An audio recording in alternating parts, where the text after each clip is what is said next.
بسم اللہ الرحمن الرحیم۔ السلام علیکم۔ ایک دن آقائے دو جہاں صلی اللہ علیہ وسلم اسلامی لشکر کے ساتھ جہاد کے لیے تشریف لے جا رہے تھے۔ راستے میں ایک جگہ پڑاؤ کیا اور حکم دیا کہ یہیں پر جو کچھ کھانا ہے کھا لو۔ جب کھانا کھانے لگے تو صحابہ کرام رضی اللہ عنہم نے عرض کی، یا رسول اللہ صلی اللہ علیہ وسلم، روٹی کے ساتھ سالن نہیں ہے۔ پھر صحابہ نے دیکھا کہ ایک شہد کی مکھی ہے اور بڑے زور زور سے بن بناتی ہے۔ عرض کیا، یا رسول اللہ، یہ مکھی کیوں شور مچاتی ہے؟ فرمایا، یہ کہہ رہی ہے کہ مکھیاں بے قرار ہیں، اسی وجہ سے کہ صحابہ کرام کے پاس سالن نہیں ہے، حالانکہ یہاں قریب ہی غار میں ہم نے شہد کا چھتا لگایا ہوا ہے، وہ کون لائے کیونکہ ہم تو اسے لا نہیں سکتی۔ پھر فرمایا، پیارے علی رضی اللہ تعالیٰ عنہ، اس مکھی کے پیچھے پیچھے جاؤ اور شہد لے آؤ۔ حضرت حیدر کرار رضی اللہ تعالیٰ عنہ ایک چوبی پیالہ پکڑ کر اس کے پیچھے ہو لیے۔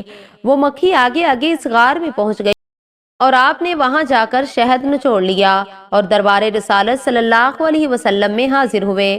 سرکار دو عالم صلی اللہ علیہ وسلم نے وہ شہد تقسیم فرما دیا۔ جب صحابہ کرام کھانا کھانے لگے تو مکھی پھر آ گئی اور بن بنانا شروع کر دیا۔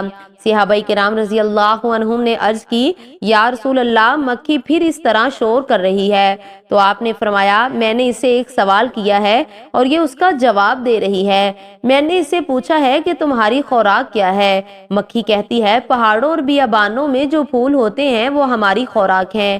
میں نے پوچھا، پھول تو کڑوے بھی ہوتے ہیں، پھیکے بھی، بدمزہ بھی ہوتے ہیں، تو تیرے منہ میں جا کر نہایت شیریں اور صاف شہد کیسے بن جاتا ہے؟ تو مکھی نے جواب دیا، یا رسول اللہ صلی اللہ علیہ وسلم، ہمارا ایک امیر اور سردار ہے، جو ہم پھولوں کا رس چوستی ہیں تو ہمارا امیر آپ صلی اللہ علیہ وسلم کی ذات مقدسہ پر درود پاک پڑھنا شروع کر دیتا ہے اور ہم بھی اس کے ساتھ مل کر درود پاک پڑھتی ہیں، تو وہ بدمزہ اور کڑوے پھولوں کا رس درود پاک کی برکت سے میٹھا ہو جاتا ہے اور اسی کی برکت اور رحمت کی وجہ سے وہ شہد شفا بھی بن جاتا ہے۔ بے شک اللہ تعالیٰ نے قرآن پاک میں ارشاد فرمایا، بے شک اللہ اور اس کے سب فرشتے نبی مکرم صلی اللہ علیہ وسلم پر درود بھیجتے رہتے ہیں۔